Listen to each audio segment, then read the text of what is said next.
Here I am, a senior in high school, and I'm about to get high for the first time. I just had this infectious personality. I never met a stranger. You know, I was just this bright light. I was also hurting, and I was also hiding pain that no one knew that I had.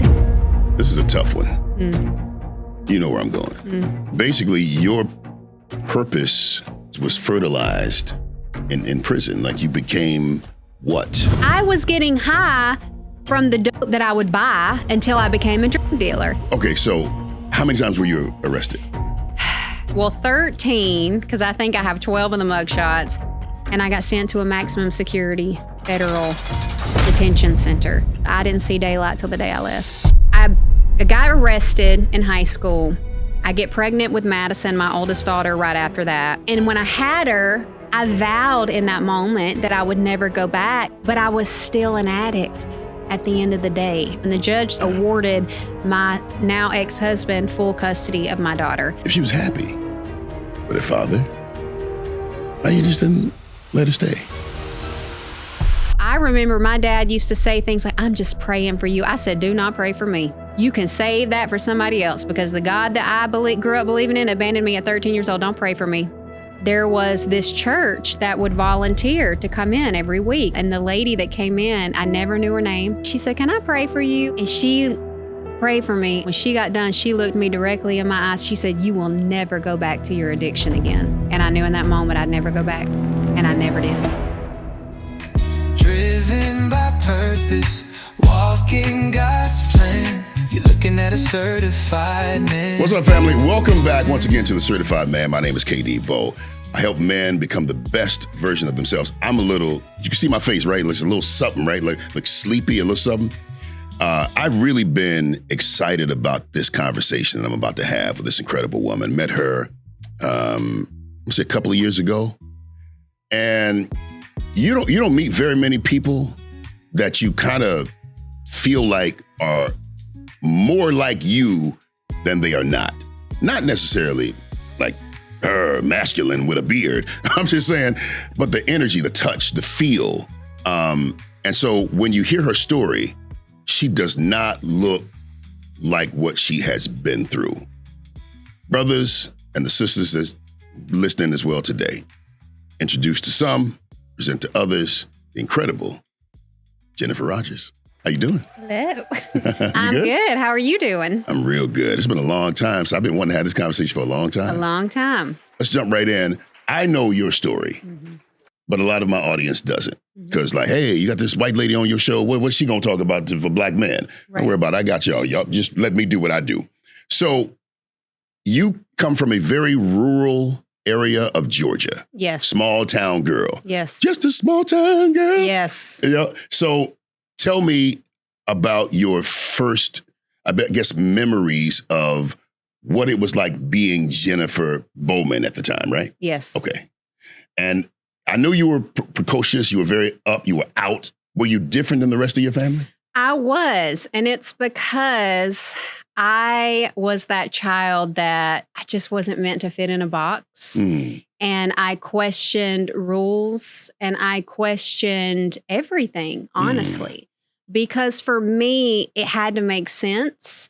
And when you're growing up, small town, Bible Belt, church every Sunday, very strict upbringing, when you are that child, your life is never easy, especially when you're raised in a home where strictness and discipline is very hard.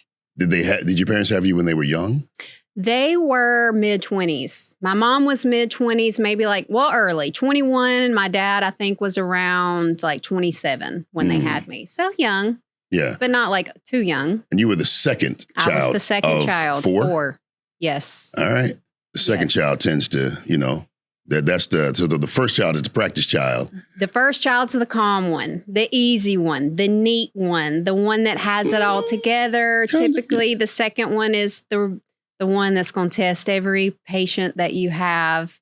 They're going to show you every part of yourself that you were never able to be. See, I was the calm one. And you I'm were the second child. Yeah. You don't fit the mold of the second. I'm definitely the middle child. All day long middle child. So you were Bible Belt, raised around the church. Yes. Family. Yes. Naive much? Green much? Very much sheltered. So not overly exposed to anything as a child at all. What was the relationship like with your parents? I was a daddy's girl. So you could not, if you saw him, you saw me, if Really? he allowed me to go. Oh, yeah. Because my dad loved that wildness, that outgoingness that I had. Like to him, he was like, if any of my children are going to make it, it'll be her. Just because I just had this infectious personality. I never met a stranger. You know, I was just this bright light. And sometimes when you're a child and you're shining that light in a home where maybe the parents weren't allowed to be light when they were growing up, it creates an environment where you're not allowed to be that because I wasn't allowed to be that. And was your mom ebullient like you were? She was very strict. She was very by the book. She was very militant because her father was like that. And so when you're dealing in parents and you're dealing in unhealed emotion and you're dealing in unhealed trauma, that parent tends to take their upbringing and pass it on to their own children. And so when you think of living in that environment, you couldn't even look wrong.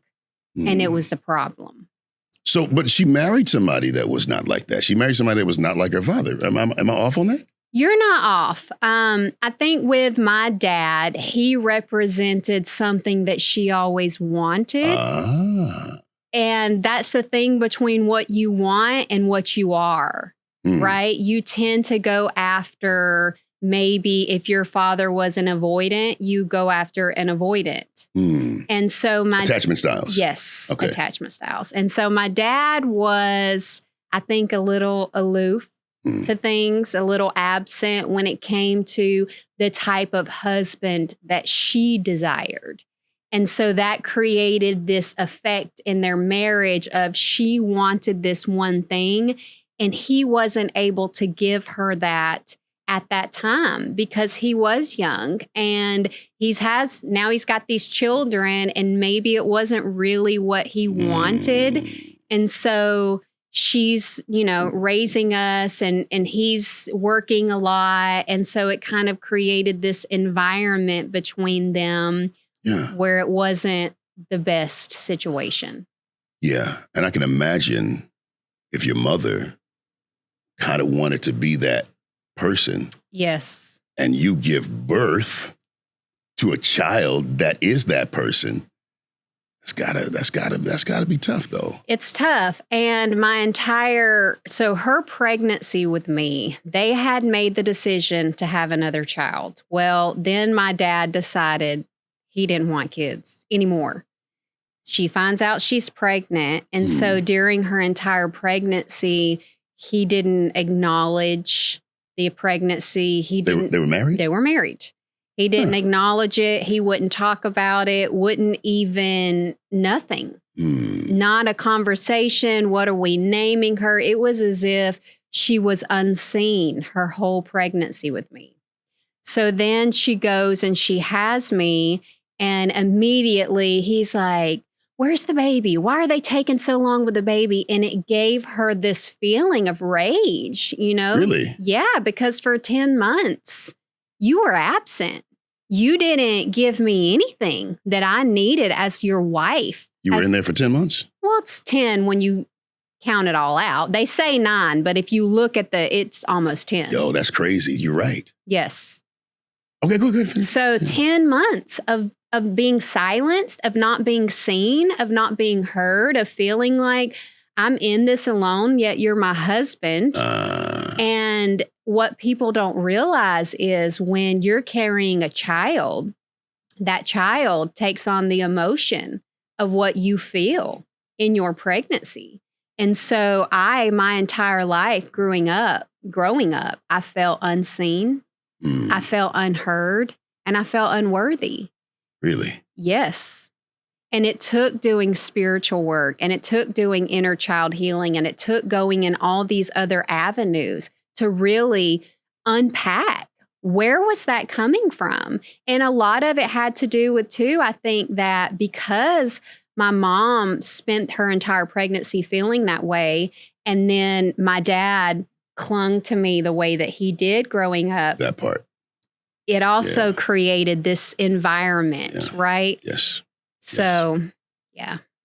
Daddy's daughters, mama's boys. Was it all girls or was it? 3 girls and the last one was a boy. So they eventually decide we're just going to do something else. Yes. And they divorced. They divorced. And it had a cataclysmic effect on you. Talk to me about that. Yes. So I was between 13 and 14 years old. And I wanted to go live with my dad because I felt like my dad understood me in a way that no one else did because he just accepted me. You know, he loved the parts of me that I felt were silenced in other areas of my life. Yeah. And during their divorce, I was given an ultimatum and from my mom. And based on what the ultimatum was, and I'm not going to speak on it, but Sure. I decided that I would stay and live with my mother. And so when my dad moved out, my older sister, who was closer to my mom, ends up moving out with him. Oh. And so it was this shift in our dynamic, and he was so hurt that I didn't move out with him because he didn't understand what was going on. Yeah. And I had never spoke on it. He just felt kind of like I betrayed him, I think, a little bit. But I was a young teenager. Oh, he's 13, 14 years old. Yeah. And so I wouldn't go see him. And we didn't have a lot of conversation going on. And the adults are processing their side of this divorce because they had been together for 20-something years.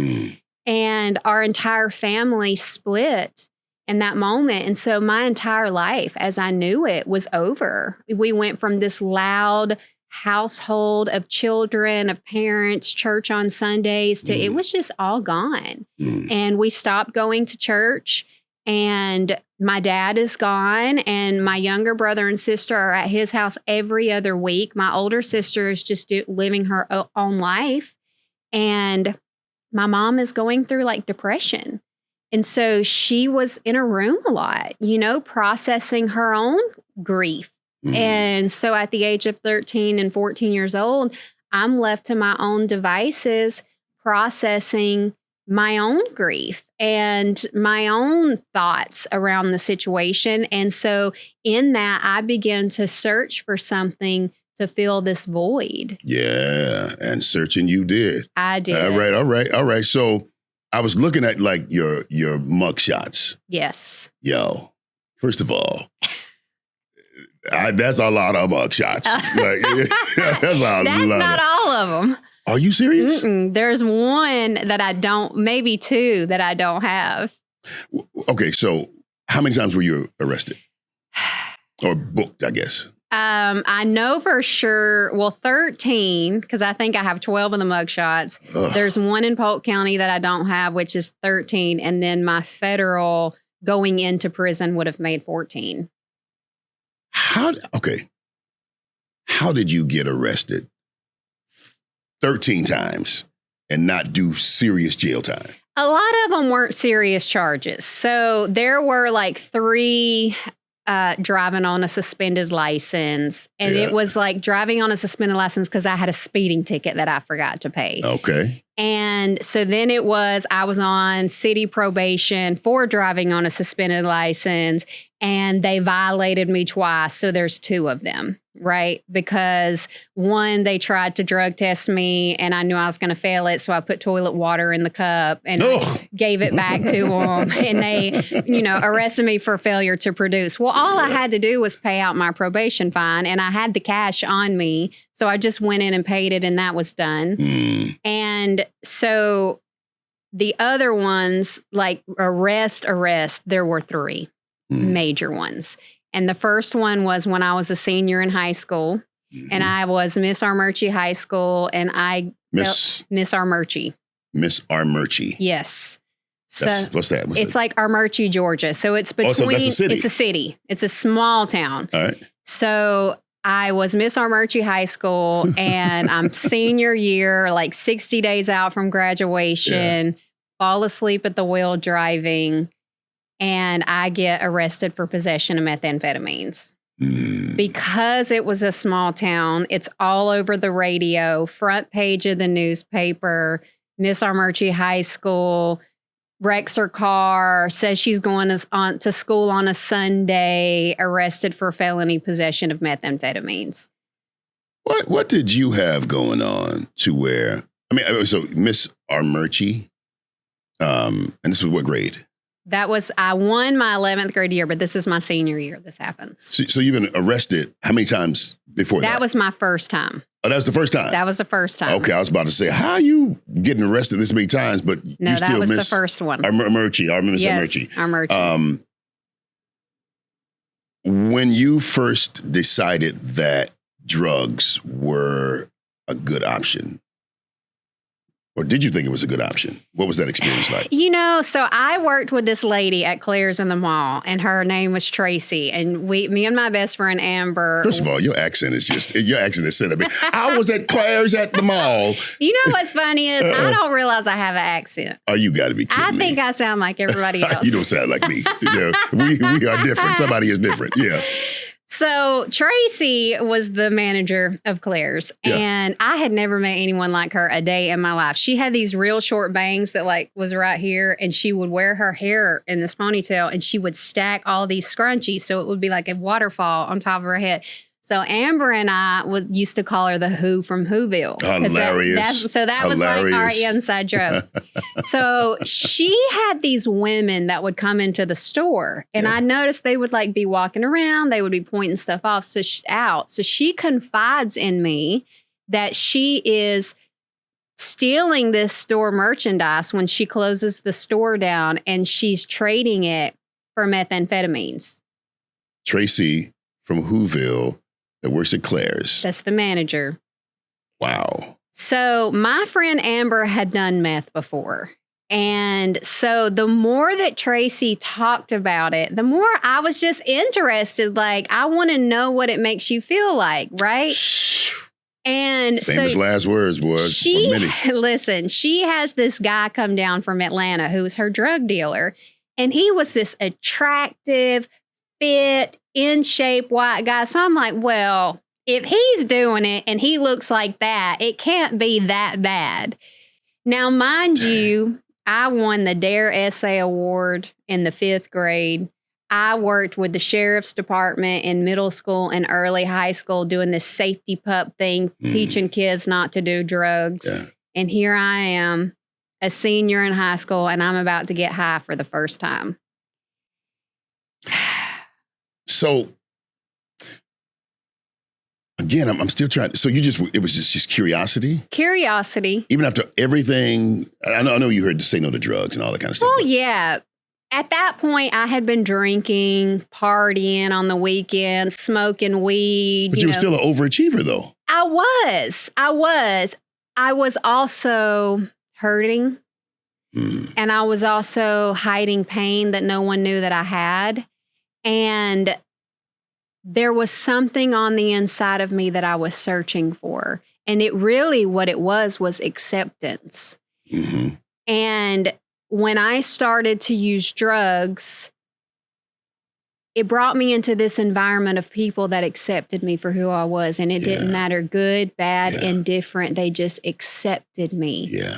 Even so much so that there would be times when the drug people that I would use with would say, what are you doing? Yeah. You don't even belong here. Yeah. Listen to how you talk. Listen to how proper you are. Well, they knew, too, that you don't sound like you from around here. Just throw that out there. And they were from there, so they sounded like I sound. All right. Let you tell it. But they, even they were like, what are you doing? But they allowed me just to be. I think, I think that's a thing that probably needs to be discussed, because oftentimes we make people qualify for our love. We make them qualify. Like, you have to do, say this thing for me to love you. Yeah. And we don't say that out loud. Yeah. But we say it with our actions. Yeah. You know, it's like, I'm going to reward you when you act like me or when you do the things that I like. Yes. And when you don't, I'll just get distant. I won't say I'm punishing you, but we actually punish people. We punish people. And I grew up feeling that punishment in silent treatment and From my mom, from, being whipped and some really difficult times. Whipped. Like whipped with a belt, slapped in the face, situations that as a mom, I could never imagine being my child's biggest bully. Yeah. And when you grow up feeling like that, you feel, number one, that you aren't worthy of love unless you earn it. And so my whole life, even in relationships, I would overdo and overcompensate because I felt that is how I would earn love and respect, so much to the point that when the relationship ended, I had this air about me of, you'll never find anybody as good as I am because of all the things that I did for you to earn your love. And in hindsight, I was just doing that from my void because I was living in my void, because I didn't realize or believe that I am love. Yeah. And that all I have to do is show up as me, and that is enough. Because I didn't feel worthy. Yeah.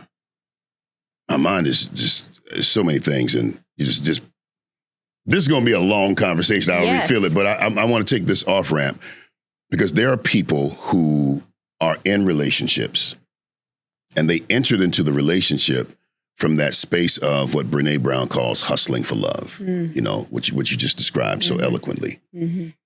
But then in the marriage or in the relationship, you have an awareness that this is not the best version of me. And then you embark upon a journey of becoming something else, changing, a better version of you. But the person that you were with, they kind of like the other version. Because it serves them. But don't most of us get in relationships not because of how we can serve the other person, but because of how that person serves us? Yes and no.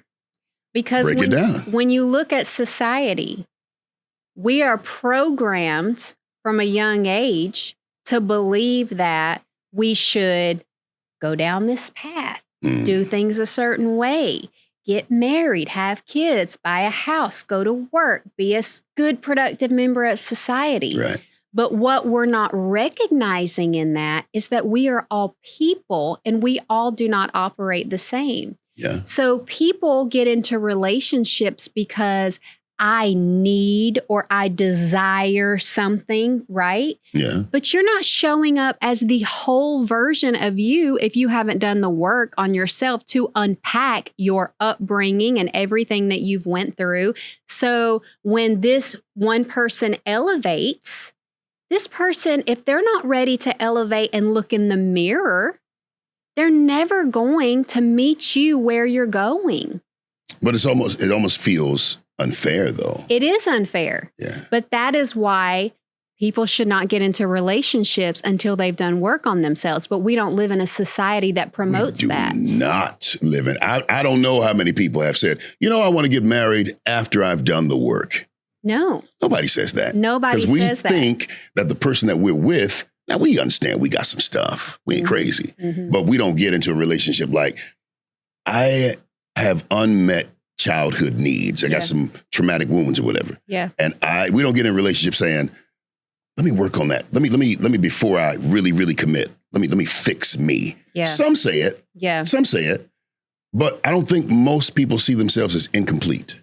They don't. And what happens is when you do the work on you and you start to unpack and you start to heal, you're raising your vibration, you're raising your frequency that you are emitting out into the world, the universe. Yeah. And when this person, y'all aligned in frequencies when you met. It was what the draw was. And a lot of times it's a trauma bond that you're trauma bonding in because you're both coming with unmet needs. Yeah. And oh my God, you complete me. No, you don't complete me. You are either adding value to me or you are not. You're either adding or you're subtracting, right?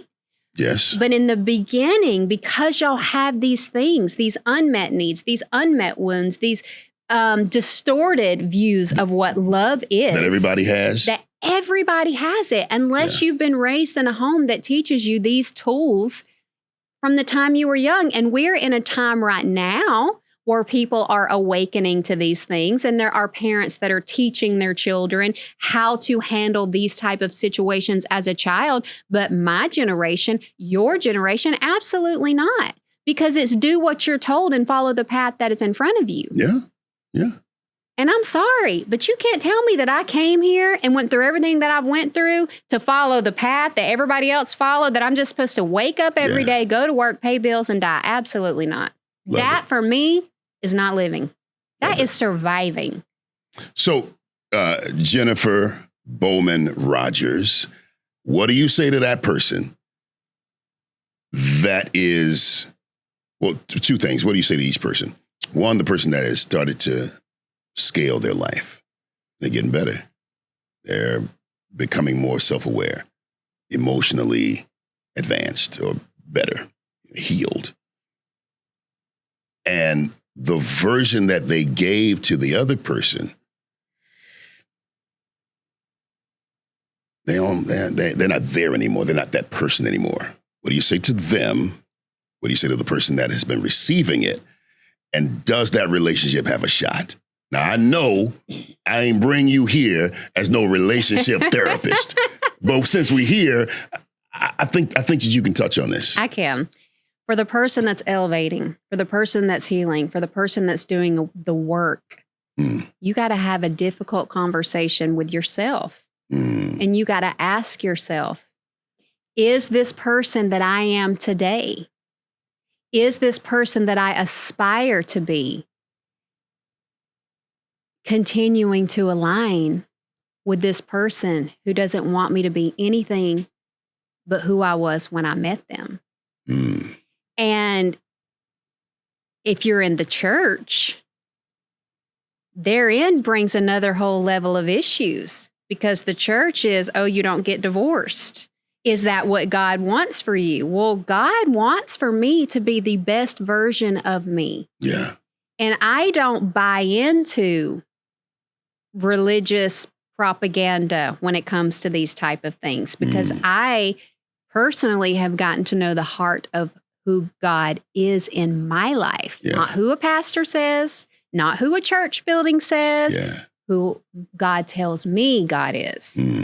And to this person over here, if you don't love this person, and I mean a real love, an agape love, an unconditional love, enough to say, I cannot support you in who you're trying to be because I don't align with that person. So I'm going to release you because I want God to take you where God is meant to take you. And I have went as far as I can go in your life. That's a very elevated thought, though. It is. And if you ain't on that, and a frequency? And a lot of people aren't. And as this person, you got to recognize that. Yeah. And you got to make a tough decision. And can it work? Any marriage counselor that you sit in front of, unless they just want your money, they're going to ask you both the question, are the two of you willing to do whatever it takes to make this marriage work? And there is always one that says yes without hesitation. Both of y'all said yes. Let me tell you why you said yes. In sickness and in health, whether you got it or you don't, rich or poor. Yes. Till death do you part. Yes. And we said with our whole chest, we do, I do, yes. But sometimes in these sessions, it's not an immediate yes out of somebody. There is a pause, there is a hesitation, or there is a tone in the voice that doesn't equate to a full yes. Yeah. Because I'm not willing to be who you need me to be, and I'm not willing to accept your elevation because I don't want to change. I want you to change. And I that's want fair. you to be who you used to be. I fell in love with this person. Why can't you be that? That person was the most broken individual that I've ever been in my life. Why, if you love me, why did you take a vow before God for all of these things if it isn't in my worst and in my best, even if my best doesn't align with who you are? Because most of us don't get married and attached for the responsibilities. Yeah. We get married, we get attached for the rewards that And come the from feeling. it. It's the I can do bad all by myself. Mhm. If I got to be with you, I ain't got to be, Yeah. That's a whole nother Oprah. Maybe you can come back and we can talk about that. Yes. But I gotta get to this other salaciousness. So, so you started trying, you tried meth. It was the greatest thing, the worst thing. It was nothing in the first time that I tried it. By the way, this is not an advertisement for methamphetamines. No, it is not. We now return to our regularly scheduled program. The first time I did it, I wasn't sure about it. Yeah. I left there. I had an experience. A guy tried to force himself on me that I had been dating. It was not a good situation. I basically fought him off of me. And so I went to my dad's house after that. For 2 days, I didn't sleep. You told your dad? No. Your dad would have. Ooh. I did not tell him. I told my best friend. I drove to my best friend's house who lived right up the street. I'm talking to old boy. Your dad would have. Oh, yeah. But I went to my best friend and he was like, I'm going to go handle it. And I was like, no, You're going to go to jail. Don't do that. Because not if he good. Well, he wasn't in his right state of thinking at the time. So Was he choosing you?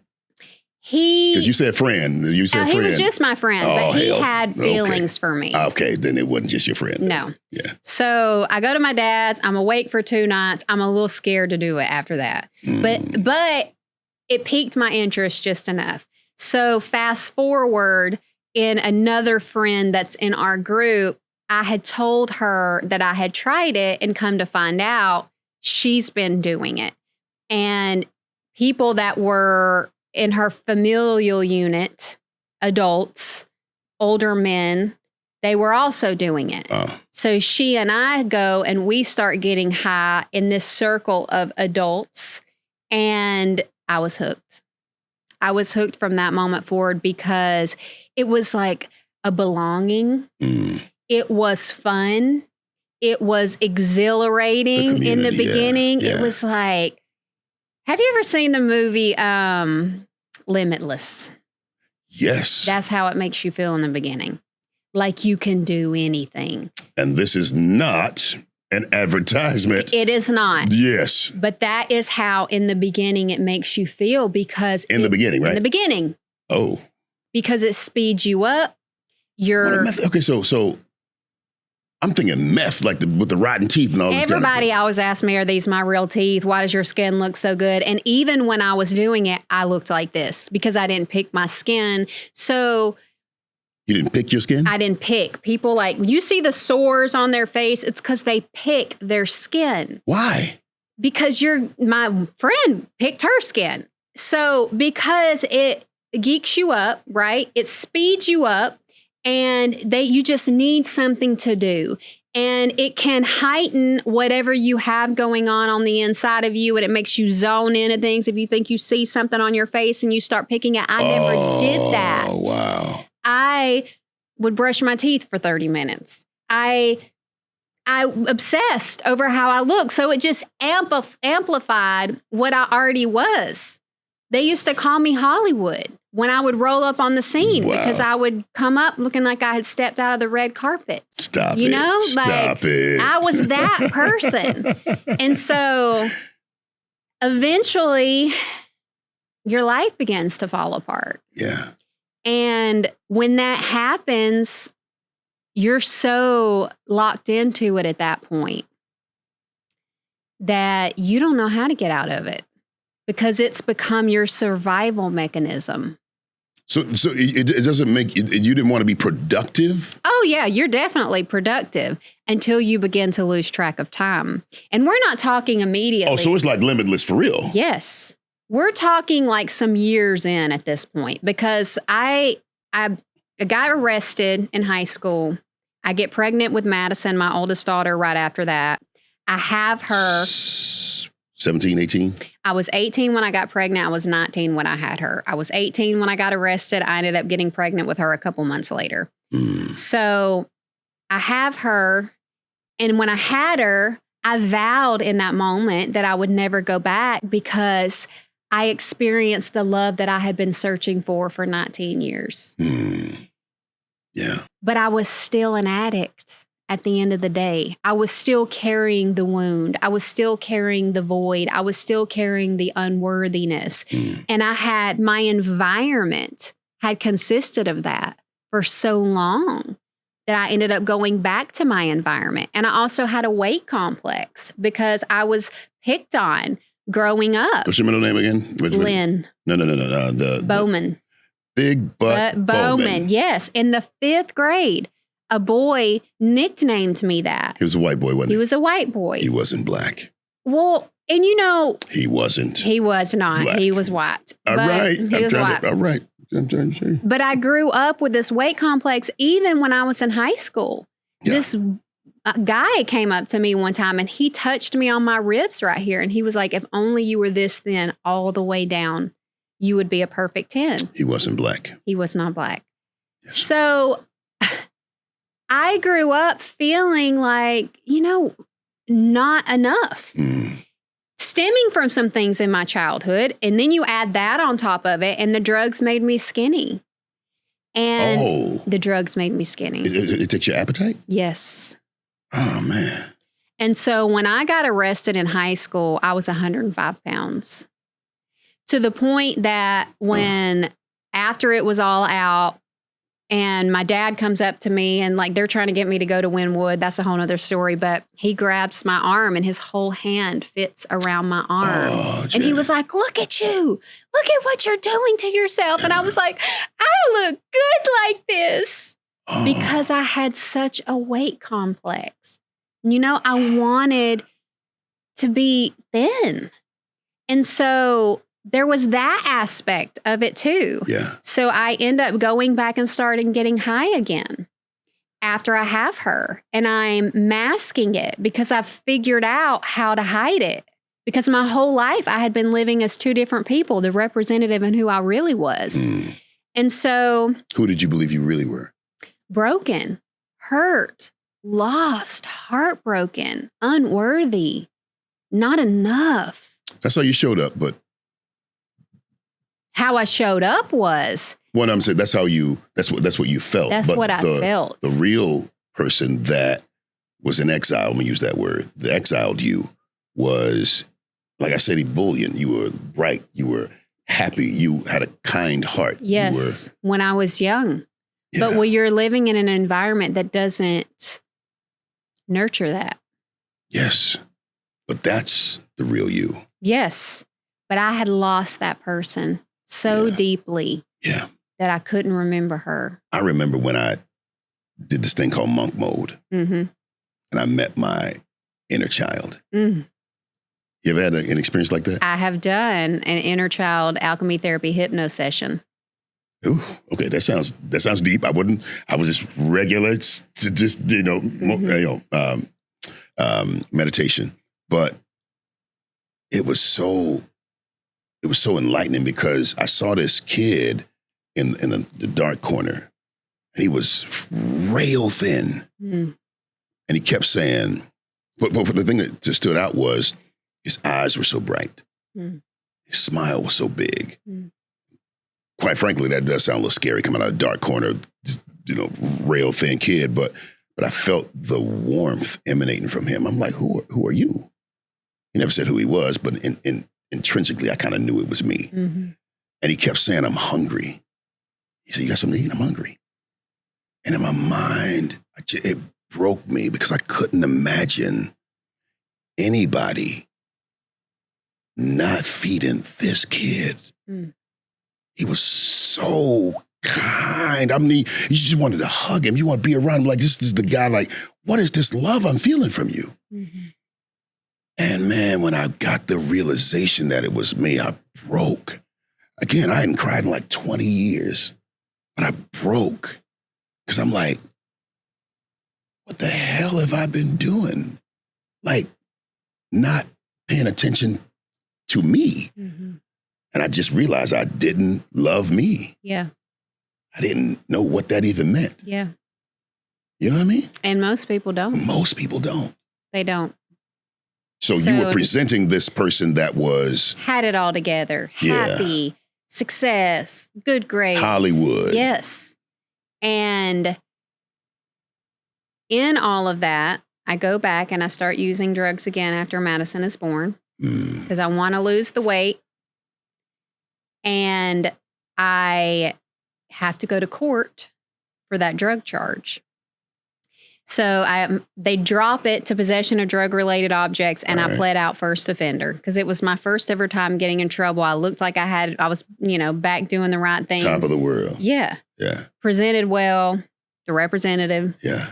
And they give me 12 months of unsupervised probation and a fine. So my grandfather writes me the check for the fine, and he asked me when he wrote that check, do you have a problem? Because I was an alcoholic, and if you have a problem, we can get you help. And I was like, no, I don't have a problem. I don't think at that time I realized that I had a problem. I knew that I liked it, right? Yeah. I knew I could go time without it, and I felt like I wasn't hurting anyone, so there was nothing wrong with what I was doing in that moment, right? Mm. So I go to meet this probation officer one time, and she drug tests me, and I fail it for meth. So now... Did you know you were going to get tested? No. If I would have known, I wouldn't have got high. Yeah, okay. Well, okay, to finish, because I seen people with the little... I did not know. Yeah, okay. So now... And I'm not trying to help you. Right. Situation. Listen, I already have all those tricks because we haven't got deep into the story. But okay. So I now have to develop a story because I can't admit that I'm getting high, frequently. Yeah. So I say I went to a party with a friend, messed up, got high. Now this is the story that I'm telling everybody. Now Madison's dad and I had just recently gotten married. He's in the military in training, getting ready to go into Ranger training. Oh. So I have to write him a letter and tell him. And I've told my mom, and now they're violating my probation. So I have to go in and they violated me for 60 days. They gave me 2 for 1. So I had to serve 30 days in county jail. Mm. And it was the first time that I had been away from Madison. And so it was hard. And her dad and I were having issues within our, marriage situation for obvious reasons, that being one of them. And so he ends up getting stationed in Washington State. So when I get out of jail, he picks me up and we drive across country. Ooh. And we're living in Washington State. And I get a job out there running an all-star cheer gym. My life is put together. I'm not getting high. Things are looking good. I've made friends. I got in with this modeling agency, but my marriage is just falling apart from the inside because we were young. I was 19. He was 24. He's going out with his Ranger buddies and they're partying, and I'm at home taking care of this baby, and I'm trying to be the good wife and cook the meals, and I'm aligned with this man that ultimately I don't really know him because I don't know me. Yeah. And so the marriage is just failing. It's falling apart. And our family keeps having to bail us out financially because the money keeps getting spent. And on drugs? No, I'm clean. On him going out to these strip clubs, particularly one night, he went out with his Ranger buddies to this strip club and overdrew our checking account negative $730 and didn't come home that night. And so I would have found that dance. Hey, you need to run me my money back. So in the midst of all that, I come home for Easter and I get high again for the first time in a year. And it was in that moment that I felt like I was missing out on the world because it brought back that feeling of just happiness in the midst of all of this chaos. And then it was like I was trying to build this life out there and my dreams, and he wasn't supportive. He wasn't supportive of the modeling thing. I don't want to be with someone that's famous. And it was like, I'm grasping at things, trying to put my life back together, and you're grasping at everything but what we have. And so I left the marriage and I moved back to Georgia with Madison and started back getting high again. You reconnected with the old circle? I never lost connection. So the ties were always there because it was my circle. And so I functioned for a while. Yeah. You know, and I'm a functioning addict. I'm working, I'm, you know, doing all these things. And then I meet a police officer and we start dating. And does he know? No.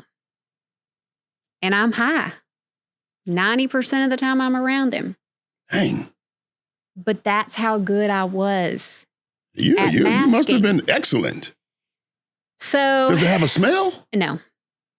Oh, it doesn't smell like anything. Mm-mm. And I wasn't getting high around him. I would get high before I went and spent time with him. And it wasn't all the time. Sometimes I wouldn't get high when I knew we were going to be around each other. But I was functioning. So it was like I wasn't doing it every day, but I was doing it consistently. Gotcha. And eventually, when your whole, you know, circle is drug addicts, you begin to become your circle and things kind of start slipping. You lose your job and you become your environment. And so the snowball effect began to happen. And in the midst of all of that, I went from losing my job to working in a nightclub in Atlanta. And then I became a drug dealer. And then it was just, No. That's too fast. We're going to come back to each one of those. Yeah. Let me ask you this question, though. Do you think that a person who is dealing with substance abuse, do you think that it will be best for them to leave the area that they're in? Because you did well. I when did you went well. to Washington. I did well. I don't think it's a clear-cut answer on that. All right. Because it depends on the individual, right? If you are sick and tired of being sick and tired and you really want to change, it don't matter what environment you are in, you will change. Yeah. But you have to draw your line in the sand. Yeah. And if you are not sick and tired of being sick and tired and you move to a different area to try to change, you will find the drugs wherever you are. Then that's true too. Yeah, that's so true too. It's a person, it's unpacking what is beneath the surface that makes you feel like you need to get high, to have that substance. What's up underneath the want? Yes. What is the wound?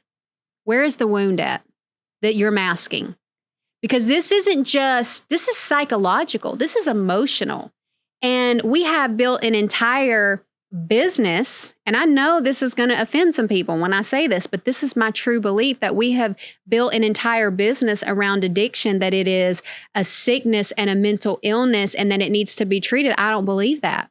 And I don't believe that because, one, when we get to the part of how I no longer was addicted anymore, because of how it happened to me, but also because just because I was addicted to methamphetamines from 17 to 22 doesn't mean that I will always be an addict. It doesn't mean that I'm in recovery. You will never hear me say that. No, I was addicted to methamphetamines from 17 to 22. When I was no longer addicted to methamphetamines, I was no longer an addict because I made a decision that I was not that anymore. And when I began to heal the wounds, and which made me run towards addiction, then those addictions, I didn't need it anymore. Because I began to heal what was on the inside of me that sent me in that direction in the first place. I don't believe that. Now, that's not to say that some of these addiction centers don't work for people. I just don't believe that's the only way. And you will never convince me that it is a sickness. No, it's a brokenness. It's a heart problem. It's a void. It's a pain. It's abuse. It's whatever you're carrying. And 90% of the time, it's from your childhood. I agree. And if we were to make non-traditional ways to heal legal, ayahuasca, psilocybin readily available, you wouldn't have a need for all of these clinics and all of these different ways that they send people because it's all money. Yes, 1,000%. And, okay, so I'm going to jump on this ship with you. I agree. And I also agree that in some cases, the wellness clinics and what have you, that's a thing. That's a ruse too. So everybody's trying to make money the best way they can. I get it. You touched on something, and I never was okay with. I will always be an addict. What is that? No disrespect to AA because they've helped a lot of people. But the creed is I am an alcoholic. I am an alcoholic. Or I am an addict. I haven't. Last time I did whatever was 17 years ago. Yeah.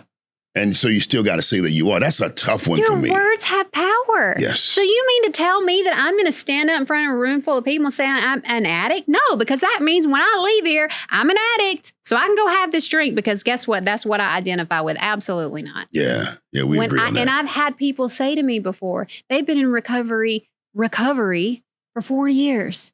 I've been in recovery for 40 years. I am so proud that you haven't had a drink in 40 years. I was delivered in 2007. Oh, yeah. Period. Oh, yeah. But people are so sick.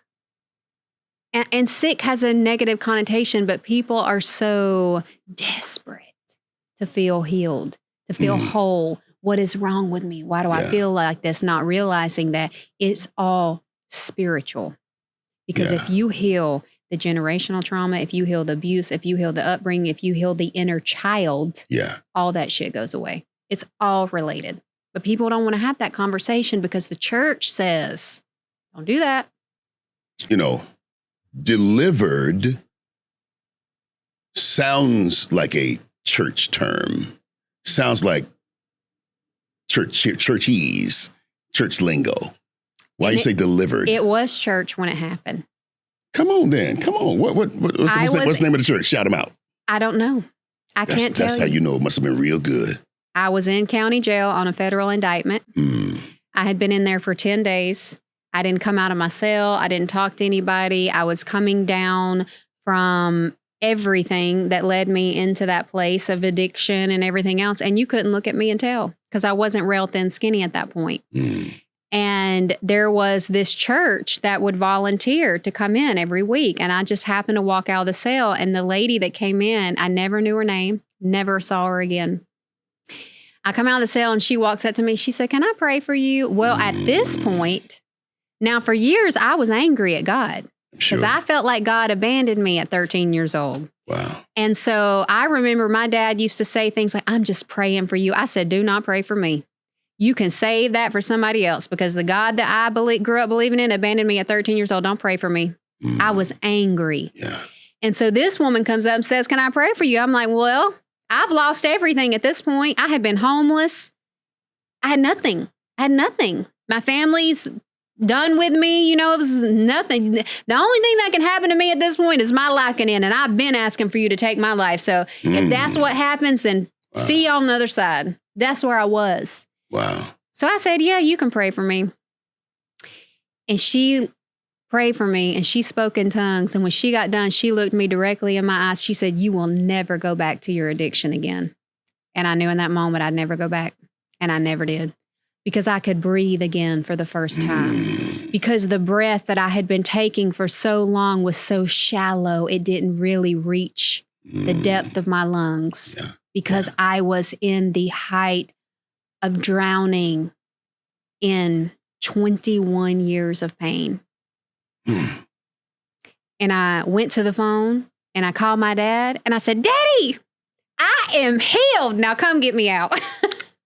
He laughed and he said, "I really hope that you are.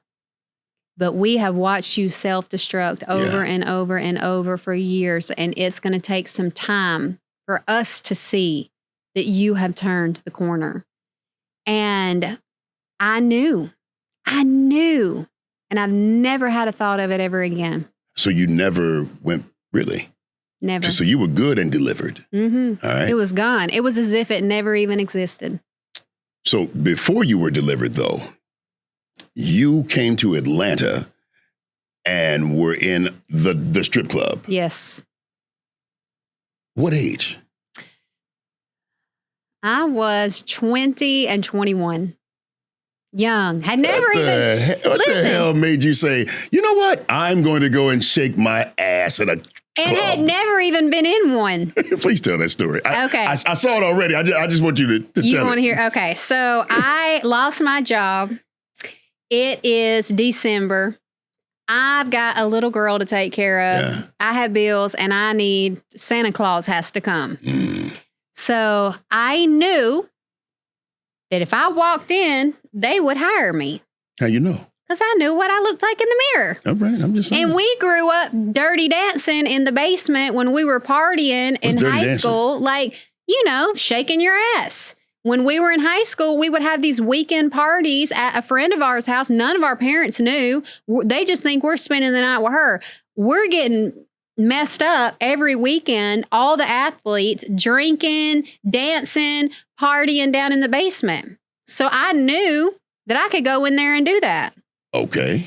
So I go to the Oasis on Tilly Mill Road. It's not there anymore. Oh. They shut it down. But I go there and I walk in and I'm like, I'm looking for a job. And they were like, you're hired. So I was started on the day shift the next day. I didn't have anything to wear. I had to go to this little dance store and I bought an outfit, and I always did themed outfits. Okay. So I did the Navy outfit, the cop outfit, Yeah. And so I go in the next day and the manager, he buys a table dance for me. And I don't even know what that means. The manager of the strip club, the day manager. How long had you been dancing? That was my first day. I literally walked out on the floor and he buys a table dance from me. And you said, I don't know what a table dance is. I don't know if I'm supposed to be on top of the table dancing. And I was like, okay, I just need a minute. So when they explained it to you. Yeah. When I asked one of the girls and they were like, it's a lap dance. And I was like, oh my God. How? I cannot look him in his face after I've just given him a lap dance. I don't think you're looking him in the face when you give him a lap dance. I don't know. I'm not a strip club connoisseur. I didn't know. I just knew. It wasn't about looking him in his face in that moment. It was about, I'm about to give you a lap dance and then I have to look at your face every day after that. Oh. And so, what kind of lap dance were you about to give? It was a strip club lap dance. It was still your ass is in their lap, like whatever, So okay. I go to the bartender and I was like, oh my God, I just cannot do this. I'm a nervous wreck. And she gave me a Valium. I took that Valium and it hit and it was game over. I was on top of the bar dancing. I was on top of the table dancing. I was on the pole dancing. I gave him his laptop. I made $700 on the day shift. My first day, it was game over. I was like, oh. It's over. I'm doing this. A lot of people are in there during the day? I don't really know what a lot is. I just know I made $700 in the people that were in there. How long did you dance? I danced on and off for about a year and a half. Really? Mm-hmm. What did you take your mind? I was high. I would just get so geeked up on drugs. And I actually had this one regular. He's an attorney in Atlanta. What is his name? I don't even remember his name, and I remember what he looks like. But his name. Okay, I'm I do not. He would come in, and I have a lot to say when I'm just normal, sober-minded. I would be so geeked up that I would just talk about everything. And because my accent and what I looked like, and I'd have my little themed outfit on, he'd come in and we'd just sit at the table, and he'd sit a stack of money on the table. And we would just sit there and talk. And occasionally I'd get up, kind of dance around it, but he wasn't there for that. He was there because he enjoyed my company, because I represented something that wasn't like, I didn't belong there in his mind. And so he's just like, what is it? We would talk about everything under the sun, life, anything and everything. We would just talk. He couldn't have maybe found you outside a club and had a conversation with you. He had to come in the club. You know what? With a stack of money. He was paying my bills. He didn't have to be in the club to pay your bills. I was okay with it because that's where I was at that time in my life. Okay, I got it. So I enjoyed the dancing. I enjoyed let me finish. I enjoyed being in the spotlight. I enjoyed the freeness that I felt. I did not enjoy the sexual connotation that it had. I got it. Because for me, it was not that. Yeah. And I'm not ignorant. I know why men come in the strip club, right? Yeah. So one time a man came in and he had on sweatpants and no underwear. And I never would dance with my nasty. Yes, I never would dance facing them because I didn't want to look them in the face. I'd always dance with my back to them so I couldn't see them. I'm gonna need you to turn around and see what's happening. Something stood up and poked me on my leg. I was so mad and offended that happened. And so my attorney friend came in and we sat there and I talked to him about how disgusted I was for like 30 minutes about that because it wasn't that for me. And I know that's what it is, but I just wasn't there. You know, I would just come in and I would be high and I would dance and I would make my money and I would talk to people. It was kind of like a party, but you were just not all the way dressed. It's a naked party, right? Yeah, naked party. People do that all the time. Would you say you were naive still? Green still? No. You're giving green. You're actually giving green, honestly. Yo, come on. Really? I don't think I was green because I had been in the drug lifestyle at that point for a little bit of time. Now, like in the sexual realm of things, yes, I would say I probably was. I was not overly exposed and I still knew what it was. Yeah. You know, I wasn't ignorant to that fact, but because it wasn't that for me, I didn't identify with that. So what's interesting is that there are people who, and I have people I know that get off in the drugs and they start doing other things to be able to get the drugs. Was that ever your story? No. So because that wasn't your story, that's just not who you are. Yeah. And it makes you stand out. Yeah.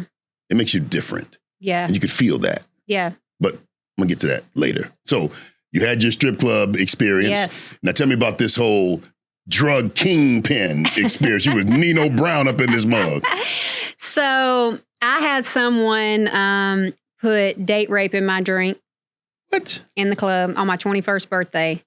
And after that, I did not want to dance anymore. Now, how did you know it was? Because we were in VIP and I had my back to him and I was dancing and he offered me drugs first and I said no. Well, I had my drink sitting behind me and then I drank the drink. Now, mind you, it was my 21st birthday, so I had been drinking all day anyways. So when it hit me, the room started to do all these weird movements and I started to feel unwell. So I sit back like on him and I was like, somebody got you. I don't feel good. Yep. And I start throwing up on his feet, on his shoes in this VIP room. He's shoving money at me and he gets up and he sneaks out of the room. He's shoving. Yes, like he's got money. Like he's just like, here, just take this money, take this money. He has a throw up fetish or something? No, he knew what he had done. It was him that had done it. And so he was expecting a different outcome. He gets up and sneaks out of the room. The security is standing out there. He doesn't even know what's going on. I stumble out of that room like 15 minutes later and just make it to the bathroom. And I was violently throwing up for hours until I got it out of my system. So after that, I was like, I don't want to do this anymore. Like I went to the person that is now my was my co-defendant, not at the time, but he and I had an on and off kind of relationship. And I was like, listen, I want you to front me a 1/4 ounce. And he didn't want to. He was like, meth. He was like, is it powder? Was it? I always thought meth was like. It's like crystals and it can be in powder, but it comes in like crystal form. Like these like chunks of like, they look like a crystal.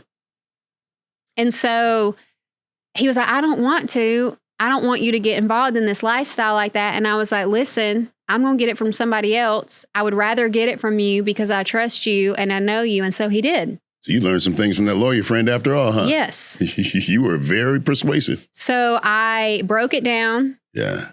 Sold it in little amounts, came back, paid for the 1/4 ounce and bought a 1/2 ounce in cash. And it was in that moment that I realized how easy it was to make that amount of money because everybody that I was around used. And they were always asking me if I had anything. Yeah, but Biggie said never get high on your own supply. Yeah, but Biggie wasn't a drug addict. Was he? I don't know. He wasn't. Because he didn't get high on his own supply. Right. But I was getting high, and then I became a drug dealer. So you were getting high on your own supply, or you weren't? I was getting high from the dope that I would buy until I became a drug dealer. And then, yes, I would get high on my own supply, but I was making so much money off of it, it didn't affect my pockets. Not to the point where it was messing up the money. No. I would go in Walmart and spend like $3,000 on Madison at any given moment, toys, whatever she wanted, because I'm selling dope. Like, I'm the dope man right now. Listen to your accent, the way you say it. I'm selling dope. That was what Dustin, my co-defendant, used to say. He was like, look at how you sound. Right. You don't even belong here. No, you don't belong here. But I embodied it. One thing about me is, and I am still this way to this day, I'm either all in or all out. Yeah. And I was all in. And I'm doing it. And so, growing up, I always wanted to be famous. I thought I was going to be a country music singer. Well, now I'm just the dope man, famous in my own little world of people. And this is in what city? Rome, Georgia. Yeah. So, of course, that didn't end well for you. No. Talked about it. So I dropped a half a pound of dope off to somebody. And I tell him when I drop it, listen, this is it. I'm getting out. I'm not doing this anymore. I'm going to pick Madison up from the babysitter, and I'm going to get out of town for a while. What made you decide to stop? I was tired. Oh. I knew where it was going. I knew. I would literally sit when I was high with some of my friends, and I would say, our life is either going to end because of this, or we are going to spend the rest of our lives in prison. Yeah. I knew what the reality was. Yeah. I couldn't get out of it. And you were 20? I was 21 at the time. And I had been saying that for at least 2 years. I knew. I was watching the evidence around me. Did you have an amount of money that you wanted to make before you got out, or you just was like, yeah, I'm good? I wasn't even, I was so young, walking around with $5,000 cash in my pocket. I was rich in my mind. Yeah. I had no concept of money. And no concept of saving. Because just as soon as I got it, I blew it. Because I knew I was getting it again the next day. Wow. So it was like, that didn't exist in my mind. And I didn't have anybody saying, you should really be saving this money. Because I'm not from a hustle background. Yeah. I've never been around real hustlers, like real OGs from the block, And from the block. Okay. But you made fast money in the club too, though. Yes. So when you get it fast, you don't really respect it. You don't. Because it's just going to come again. Yeah. Yeah. And so I was not saving it. I was doing stupid stuff with it. So $3,000 in Walmart. Listen. Walmart. Live happy. What? Yes. So I drop this dope off. I leave there. I'm going to pick my daughter up. Yeah. When I leave his house, there's a Rome City police officer sitting in this parking lot, and I go past him, and he pulls out behind me. I'm like, shit, I knew my license were suspended. So I pull into this parking lot, which was my friend's mother's hair salon, and he goes down the road. And then he turns around and comes back like 5 minutes later and pulls in behind me and hits his lights. Well, I knew, because I knew enough about the law and I knew enough about my rights that what he was doing was illegal. You can't come back and hit your lights because you're not catching me in the act of breaking the law. Because you don't have knowledge that he had knowledge my license were suspended, but that's not legal. You didn't run my tag. You didn't run anything in order to stop me because you went down the road and then you decided to come back because you thought you had hit a lick. Because they knew who I was. They knew what I was doing. They never could catch me doing anything. So he comes up to my window. He says, license and registration, please. And I said, why? So we went back and forth a couple of times and he says, your license are suspended. I'm going to need you to step out of the car. So I get out. Before you gave him your license? Yes. So he already knew? Yes. because they knew who I was, because the police officer that I had dated prior to that was a Rome City police officer, and I broke his heart, and then he had it out for me. You should have called him and said, hey, There was no calling him. It was because of him all of this was going on. Well, you should have fixed it. Well, I don't want to get into that. That's done. But go ahead. Yes. I'm trying to save your life, and your life is already elevated from the situation. So I'm sitting in the back of his car, and I know I don't have nothing. So I'm talking all the shit in the back of that cop car. I'm watching him. So I had went earlier that day. This raid had happened in Rome of this sex shop. Then they were doing, they had ran in because they were money laundering. So a girlfriend of mine calls and she was like, girl, I got all these, like this stuff from this sex shop. I'm just giving it away. Come get it. Sell it. Do whatever you want. So I go over there and I leave with like new stuff. Yeah. Brand new out of the sex store. Because they raided the store and they left all the inventory. So I leave and I have grocery bags full. Body butter, paint, dildos, you name it. It was in these bags in my trunk. He opens the trunk.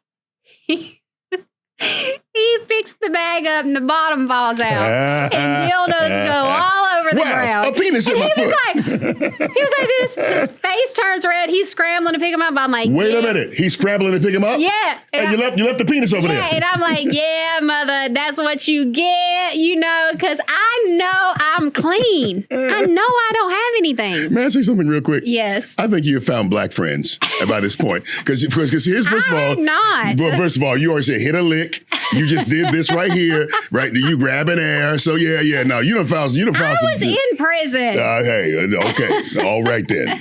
So we get to the jail. Yeah. He searched my car for like 2 hours. I know I don't have nothing. I know I'm about to cash. Why did you get to jail? Oh, because of the license. Because of the license. I know I'm about to cash bond out. So I'm cool. We get there. They say, what are you booking her for? He says, possession of meth, possession with intent to distribute, pills not in an original container, theft by services, singular, ghost phone, concealed tag, alter tag, no proof of insurance, and driving on a suspended license. And I said, what? Because I knew I didn't have anything. And he said, oh, and make sure you pull her prior, because I don't want her to bat her pretty little blue eyes and get out of this one. Wait a minute, this is the old boy was there? No, this is the arresting officer, Rome City police officer. So your ex probably put him on game. Oh, for sure. They knew who I was. But they couldn't do that though, right? They can do whatever they want to do in that moment. Throw everything up against the wall and see what sticks. We're going to overcharge and see if we can get them to plea. It's the whole name of the game in the justice system. So I'm in there. I go to first appearance the next morning. I get a bond, $50,000 bond. I already knew that I had a bondsman that was going to sign the bond. I get called out of first appearance, and my mom is there because she works in the court system. Okay. She's also friends with the sheriff. So they call me to the sheriff's office. They want to know where my daughter is. I was like, I'm not telling you where she's at. She's safe. The person that has her knows what's going on. And my mom's like, these are serious charges. You are not going to get. I said, actually, I already have a bond and it's signed as soon as I get out of here, and I will be going to pick Madison up. They would not let me go back into the jail until I told them where my daughter was. So I finally tell her where she's at. What were you afraid your mother was going to do? They were just holding me there forever. They weren't going to let me go. Oh, you mean to let her? Because she hadn't been involved, and we had a very broken relationship at that point. So I get back. I go back to the jail. The bond is signed. They don't let me out. They hold me for 3 days on a signed bond until I went to juvenile court, and my mom is there. Juvenile court? To release me of custody from my daughter. My mom is there, and she's asking for temporary custody of Madison. Oh. And the judge says, you can't take care of your daughter while you're incarcerated. And to which I said, that is true, but I also have a signed bond. And I've had a signed bond for 3 days, and I have been being held in Floyd County Jail so that you could have this court hearing so that my mother can take temporary custody of my daughter away. I am fully aware of what is going on. And the judge said, you're in jail. You can't take care of your daughter. Granted custody to my mom. I go out. I sit in a private room with my mom, and she was like, you have a drug problem. You need to get your life together for Madison. I said, Mom, I am a drug dealer, and I will admit that to you. But I have not harmed anyone. I have taken care of her, and I was actually going to pick her up to go to Florida to get away from here, and all of this happened. So I get back to the jail. They release me immediately because my bond had already been signed. Well, but it had been signed 3 days ago. So Yes, okay, trying to just release me. The BS, yeah. So now I'm having to go see Madison at my mom's house, which was a very strained and broken relationship at that time. How old was Madison? She was 2. And I was all she knew. Yeah. So I would go there and I would lay in bed with her at night, and she would just hold my face with her little hands, and she would say, Mommy, I just want to go home with you. Wow. And I couldn't take her because had I taken her, I'd have stolen my own child. Yeah. And so I would leave there and I would go get so high that I didn't feel anything, because that was the only way that I knew to survive at that point in my life. And in the midst of that, my husband and I were still married. We were just living separate lives. He files for emergency custody and divorce. They do not grant him custody because he has not had a significant relationship with her, consistent. So, but your mother hasn't either, though. No. But they granted her. So Okay, that's a thing. The judge that was on my divorce case was also the state judge that was going to sit on this big case that I had just gotten arrested for. So before he ruled in that custody and divorce, he wanted to see what was going to happen in this case. Well, I lawyered up. And my lawyer goes in there in our first appearance and pulls a case that stated that what the officer did was an illegal stop, illegal search, illegal seizure. Yeah. Regardless of the lack of evidence, that was illegal because he said, because if Jennifer Rogers would have pulled away in her car, we would be sitting here on a looting, fleeing, all of this, a slew of other charges. So the cop gets on the stand and lies. And he says that he didn't have me under arrest or detainment, that he was just questioning me. And that's when my lawyer said, so you mean to tell me if she would have put her car in reverse and pulled off, that we wouldn't be sitting here on a looting, evading, all these other charges? So they had to throw the entire case out. Now, the judge was going to award me custody. Okay. And he wanted to know how I was making money. So I say, I'm stripping. Mary Kay. I'm stripping. Oh, that's what you said? Mm-hmm. You said a dancer. Yeah. And he said that I could not get custody of my daughter if I was a stripper, that I needed to have an upstanding and moral job. Well, Claire's was hiring. Why didn't you go back there? Tracy, I wasn't dancing. I was selling drugs. I know what you was doing. I'm trying to help you. But you already helped. Well, you don't help. So the day that my case gets thrown out, I'm in a car with 3 other people, go through a roadblock. The guy's license are suspended. We don't know his license are suspended. His license are suspended. They searched the car. He had weed in the trunk. He had creatine in the trunk, and he had a pair of scales in the trunk. He didn't claim any of it. They arrest us all for possession with meth with intent to distribute, and possession of marijuana. Creatine? Yes. What was it? He was cutting his dope with creatine. He didn't have any meth on him, but they charged us. So when that happened, I had $3,000 cash on me. They asked where I got the money. I said from the strip club. So when I went back to court in my divorce case, they had the transcript of me saying that I got the money in the strip club. And the judge said, I told you that you cannot be a dancer and have custody of your daughter. So he awarded my now ex-husband full custody of my daughter. So she was with my mom for 8 months, and then they get custody of her. And she goes out to Washington State. He and his girlfriend, who became his wife, in the midst of all this. Oh, that's a happy ending. I don't know. So they get custody of her.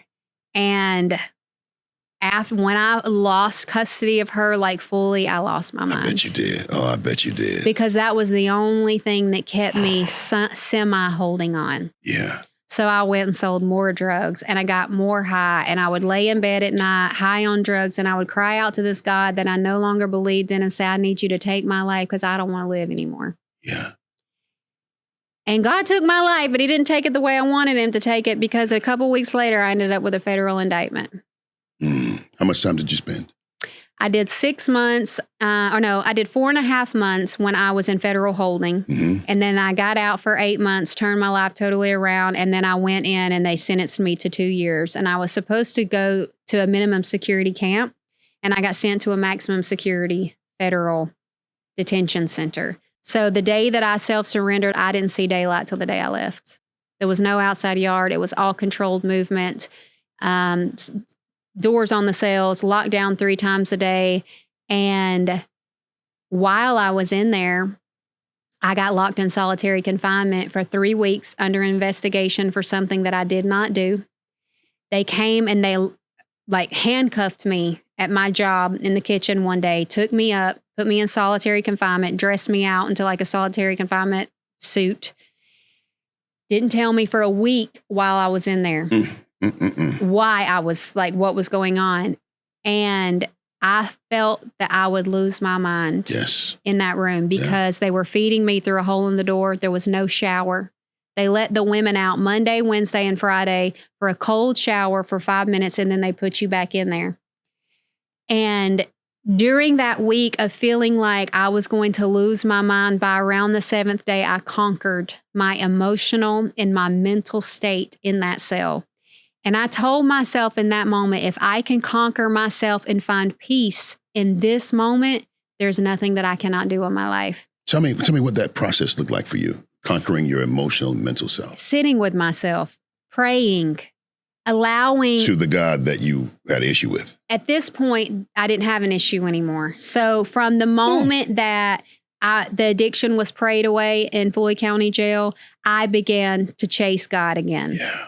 And when I was out on pretrial, I was involved with Freedom Ministries, which was a faith-based recovery group. I spoke, I told my story, I went to meetings, I made friends there. I mean, I totally changed my life.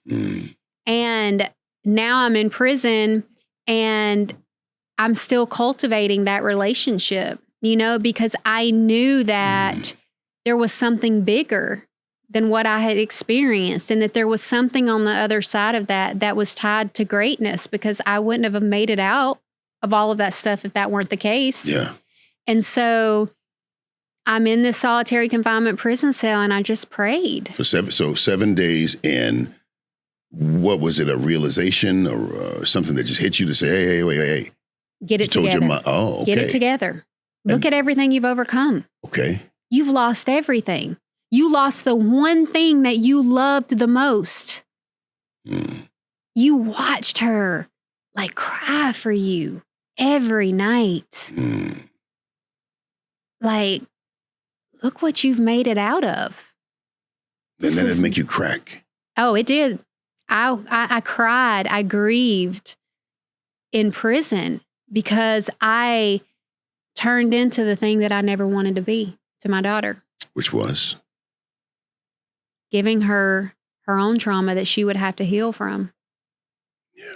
Because my entire incarceration, I was in therapy to heal from the hand that had been given to me. And I said I never wanted to be that for her. And I became that out of my own brokenness. Wow. So basically your purpose, I guess, was fertilized in prison. You became what in prison? Whole. I became a healed version of myself to an extent. Now, not to the extent that I am now, but for where I was, for the consciousness that I had at that moment, for the tools that I had at that moment. And I began to write while I was in prison. And I would write sermons, and I would write letters, and I would journal, and I had this Bible that I had earned, and I still have it. It's got my inmate number in it. And I would just, God spoke to me, God spoke to me, God spoke to me, release the captives from prison, release people from idols, all this stuff. I was receiving all of these prophetic words in the studying that I was doing, because I knew that I was called to prison ministry of some sort. I knew it. I had visions of it. Yeah. So I'm getting ready to get released after being in there for just shy of 2 years, and they deny my halfway house time. Okay. And now I'm mad all over again, because I'm like, I've done everything that I'm supposed to do. Why am I still in here? So in the delay of me getting released, the chaplain puts a call sheet out. Well, I had read this book called The Captivity Series while I was in prison, and it's a book by a woman named Katie Souza. And at the time, she wasn't very big, but now she's all worldwide known. But it spoke to me because the story was very similar to mine, and that's when I began to write my own story in prison. And so I sign up for the call sheet, to go down to the chapel, wanting to get out of the pod. And I get in there, and in walks Katie Souza. Ooh. And she preached the paint off the walls. And afterwards, she's giving people prophetic word that's kind of going up, and she's praying for people. And she looks at me, she said, God spoke to me about you. She said, you will get out, your life will take off, and you will never be back here again. And one day you will get your daughter back, and she will never remember a day that you lost with her. Ooh. I get out 2 days later. And wait a minute. So they denied the halfway house. Miss Evangelist Sousa comes in. Yes. And 2 days later, prophesies to you 2 days later? Yes, because when she got there was in that 45 extra days that I had. It was on the end of it. So she comes in, she gives me this word, then I'm released. So you still had to do your 45 days? Yes. It was just for you. Yeah. Yeah. And so I get out, I come back to Atlanta, and I'm in the federal halfway house. It's co-ed. It is the Wild West in there. You got all these people coming home from incarceration, men and women. Oh, hell. It's like Love Island. I could imagine. It was like that. So I had snuck a cell phone in because back then, they let them have cell phones now. Back then, you could not. So I sneak a cell phone in. I'm reading the Atlanta Journal. You delivered, but not all the way. You had, I wasn't letting that go. Listen, you got to do what you got to do to get to where you're trying to get to. Okay. So I answer an ad in the AJC for telemarketing. I knew I was good at telemarketing because I had done it in the height of my addiction. So I answer this ad for my legal cell phone. They want to bring me in for an interview. So now I have to convince Mr. Jones, the halfway house director, to approve the move. Oh, wow. So I'm like, I have an interview and I need you to approve the move. And he was like, Miss Rogers, how did you get that interview? I said, I called from the payphone. He was like, yeah, right. He was like, but I'm going to approve this move. And he liked you. Yes, okay, because we had already had a run in. Because he was mad at me one day. I was outside walking, and it was the women's time to walk, but the men were out there. So he calls me in. He's like, Miss Rogers. He calls me in his office. He was like, listen to me. Don't you get caught up in these men trying to buy you a 10-piece dinner. Because that's what the guys there would do for the women. They buy them 10-piece wing dinner. Oh, he was sweet, I know. Yes. Okay. He said, you need to go in front of the Fox and get you a winner. I'll never forget Bruh. saying that. Come on. So you said go to Mrs. Winters. What are you talking about? Go ahead. Yes. So he approves the move. I have to take public transportation. MARTA, the train, the buses. I never done that before. Okay. So I'm like, big city. I'm having the time of my life. I'm in front of people I've never been around before. I'm mapping my route. It's a new lease on life. You can't tell me there's nothing that could have made me frown in that moment. Yeah. And so I go to the interview. I'm in my little business suit. I got my tennis shoes on because I'm walking. I got my heels in my hand. I go in there. They had never hired a woman in this office in Atlanta before. Oh, wow.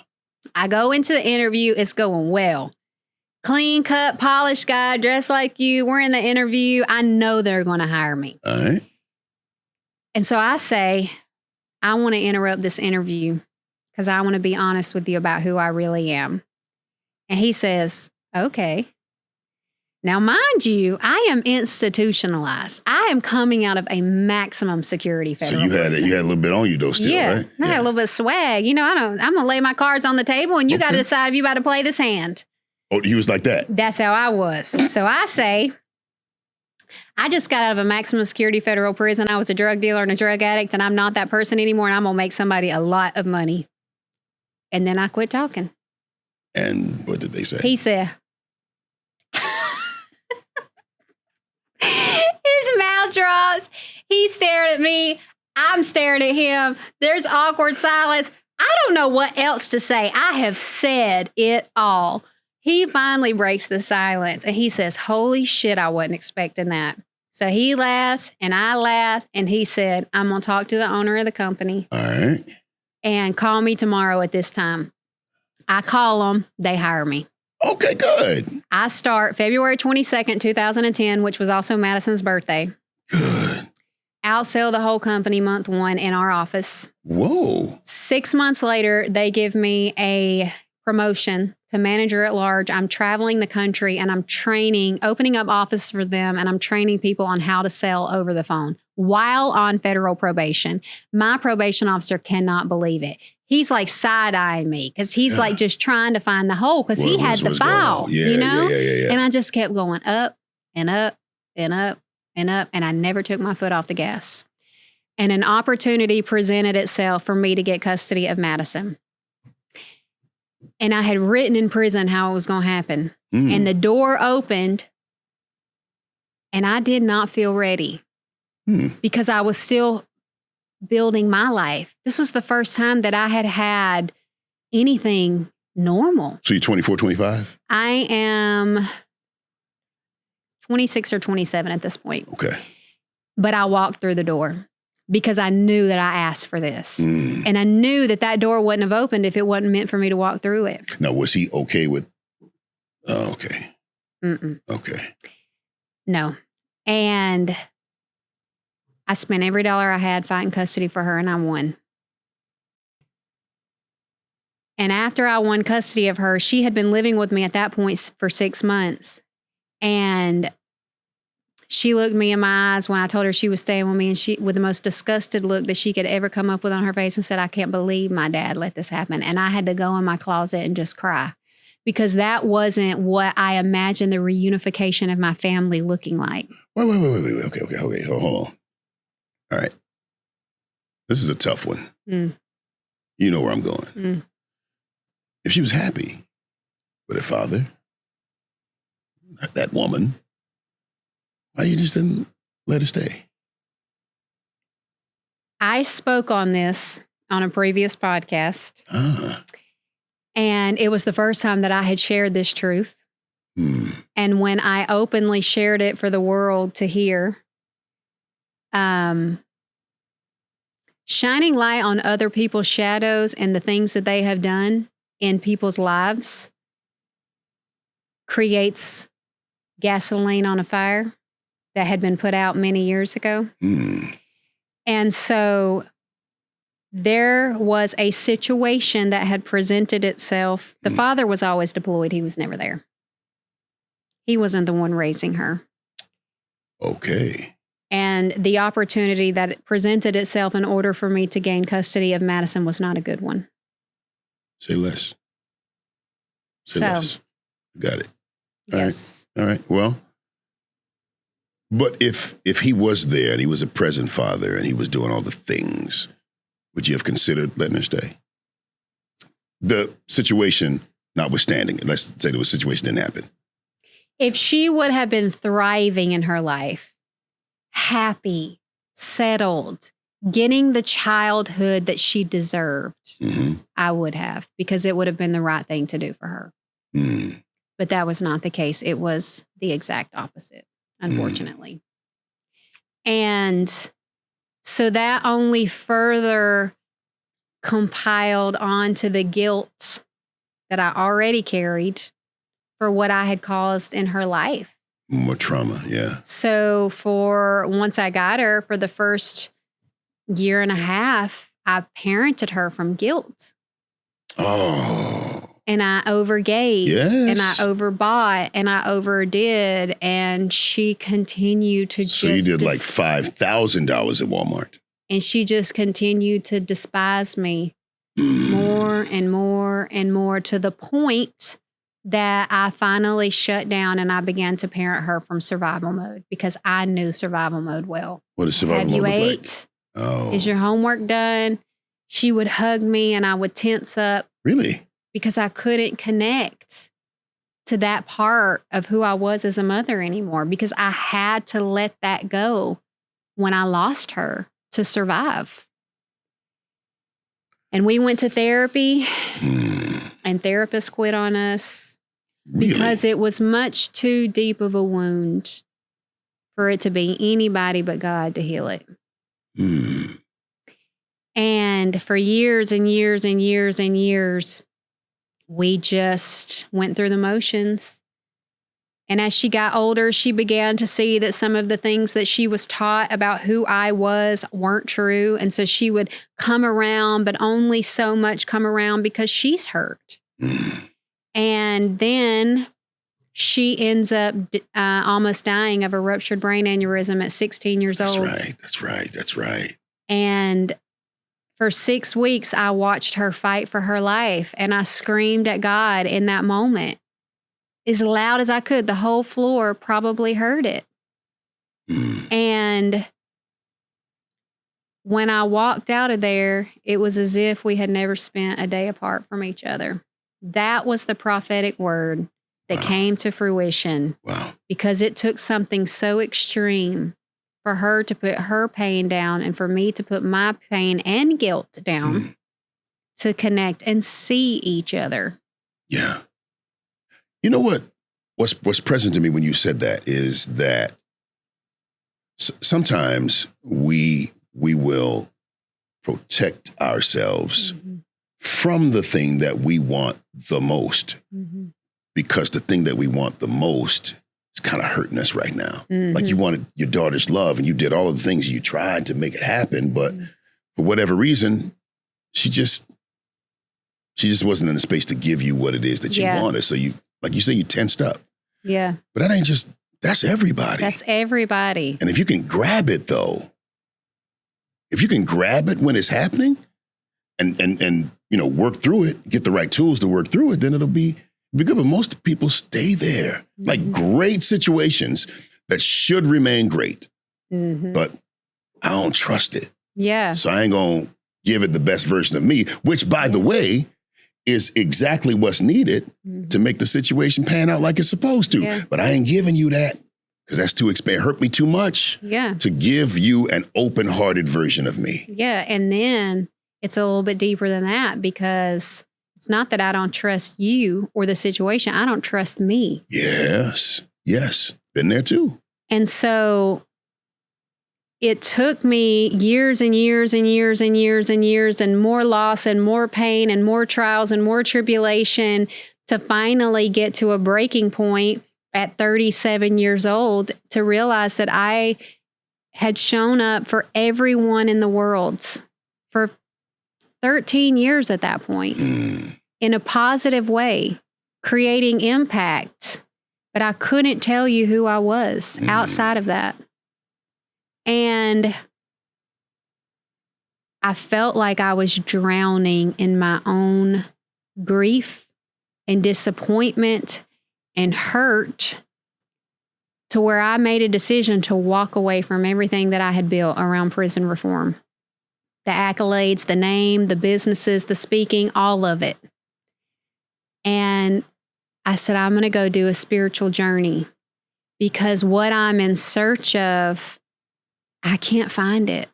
But wasn't it fulfilling for you to do the prison? It was fulfilling. And then I would go home at night and be lonely. Oh. Because I didn't know how to be with myself. Because hold on. That's a hell of a statement. I didn't know how to be with myself. What did that mean? I didn't know how to sit with myself in silence and enjoy my own company. Because I didn't feel worthy of the life that I was living. Worthy. I felt like everything that I had done in my life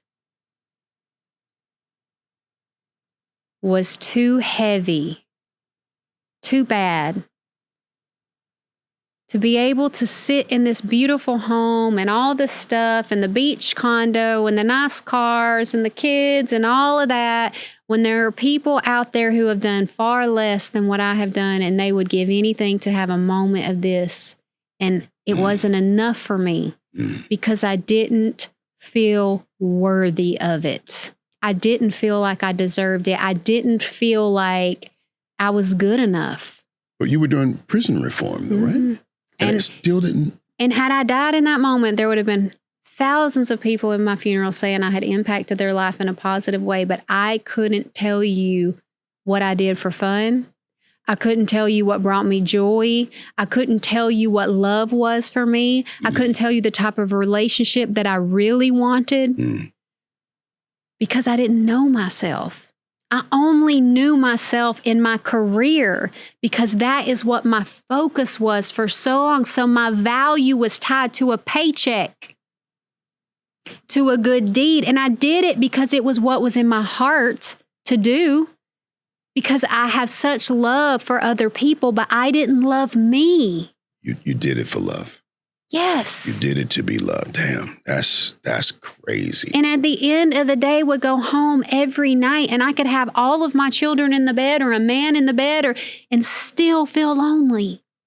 And still feel like if a man said he loved me, you don't love me because you don't know me. Oh, Jennifer, that's crazy.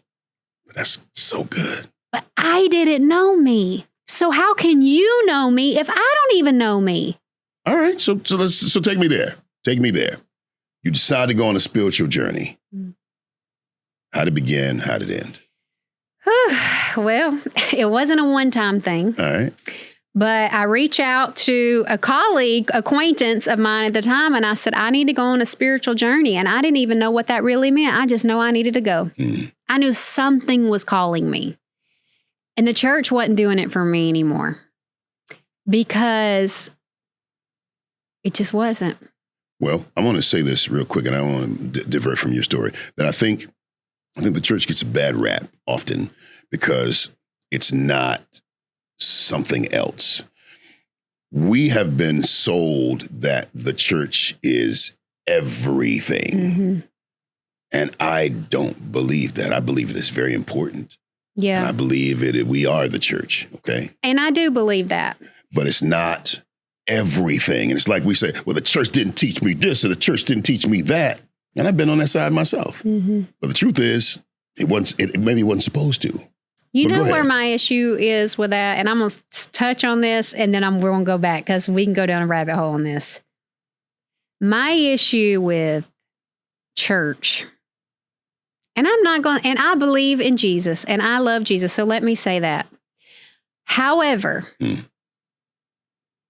I have a problem with the fact that when you really do research and you really start looking at history and you look at the books of the Bible that were removed and you look at how things have been changed and then you get into the whole, if you don't believe in Jesus Christ only, you're not going to heaven.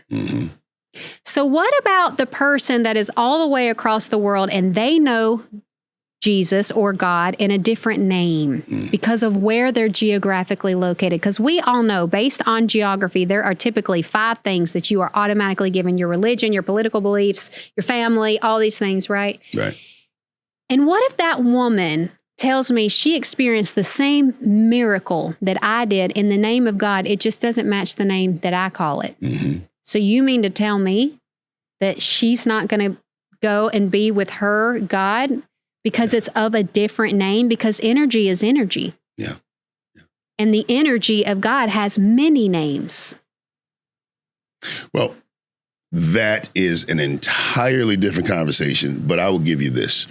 There's so many things that I don't know about the Bible. I'm not clear about. I used to think a lot of different things about it. And then I met my pastor, Darius Daniels, and he just broke it down. I went through this class and this understanding what we have learned that we think is true. It's actually not really true. Right. The things that we have been taught that the Bible means this, that it actually doesn't mean.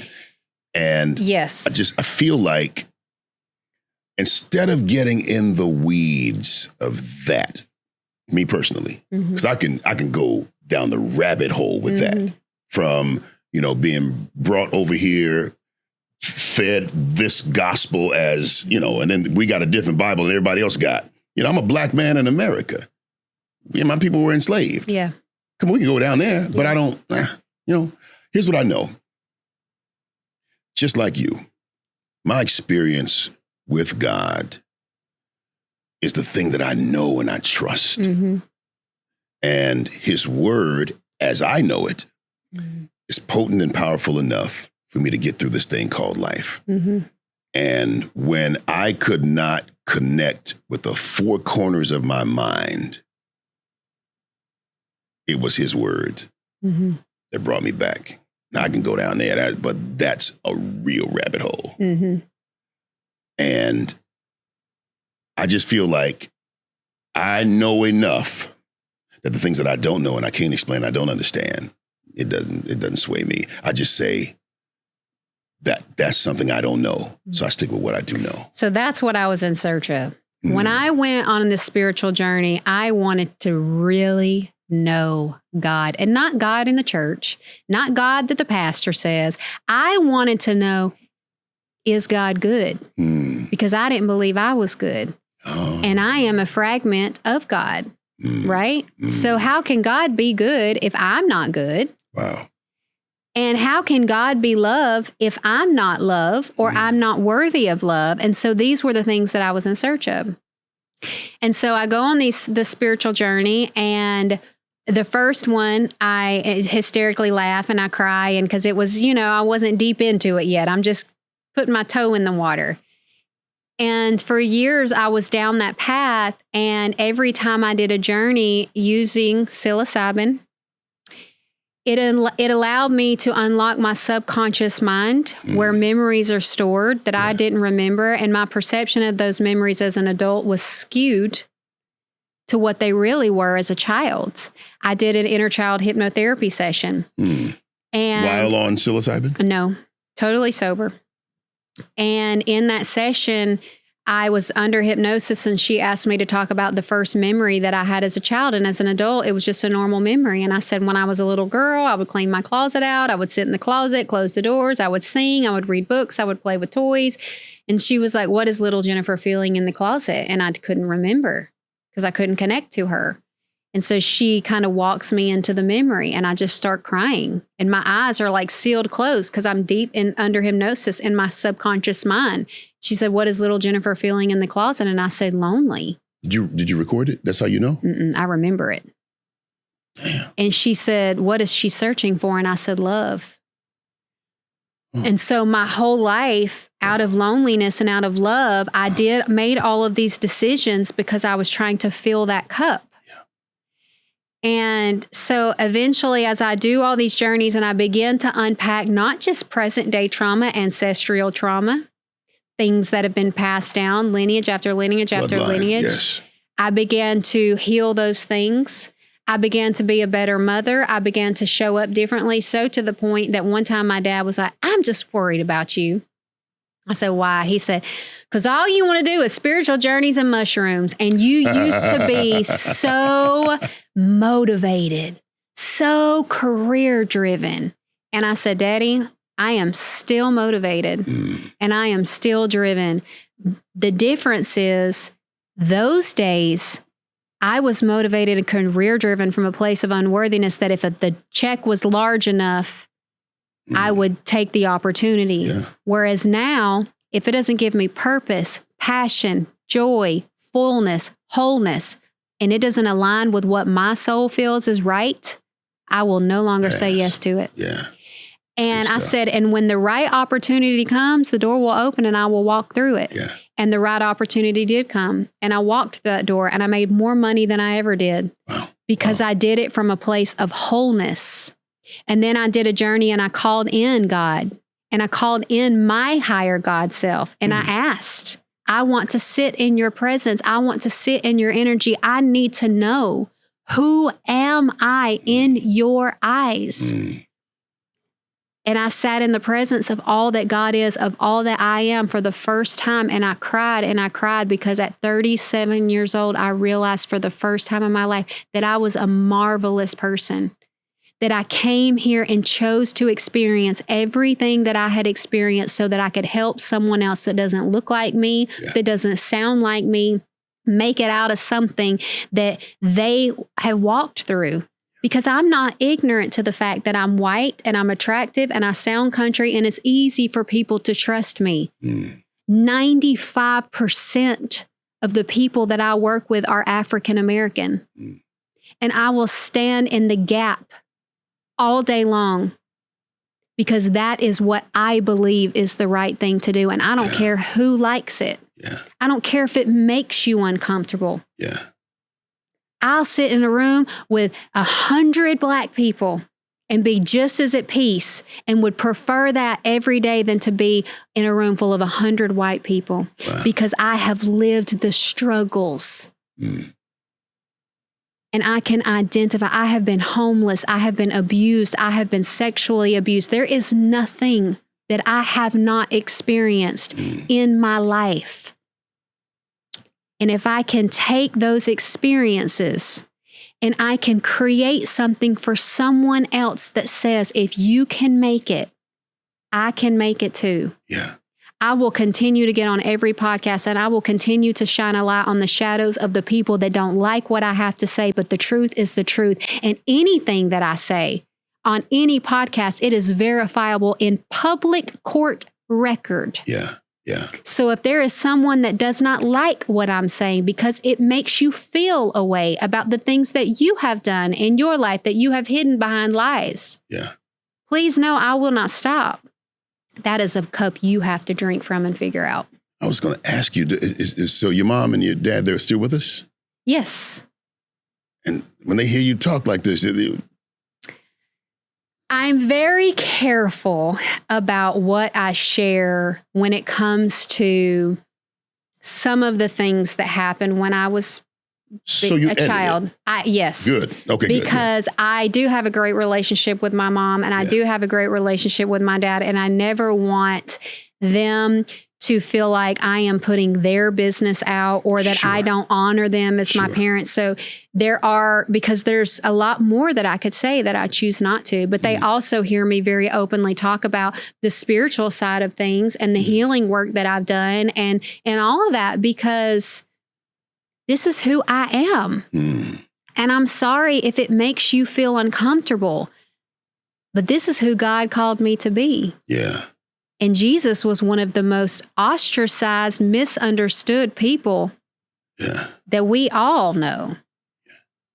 And I try to embody the consciousness of Christ in everything that I do, regardless of what my faith is or what I believe in. I believe that when Jesus died on that cross, he released that consciousness. I got into an argument, not necessarily an argument, but I was at Parents' Weekend with Madison at college. And her friends. Okay, first of all, can we just, because the story she was very young. Yes. What year of college is she in? Senior year. Shut your, what? Doing phenomenal. Get out of here. We have a wonderful relationship. She commandeered your whole face. Yes. Yes, she did. Yes, she did. She looked just like you. Yes. So I'm in Parents' Weekend. She's talking to her friends about them coming and doing a spiritual journey with me because I facilitate journeys. I help people heal their inner child, go to their subconscious mind. So I do that. So they're all talking about they wanted to do it. Well, they're all in, ironically, criminal justice majors. Okay.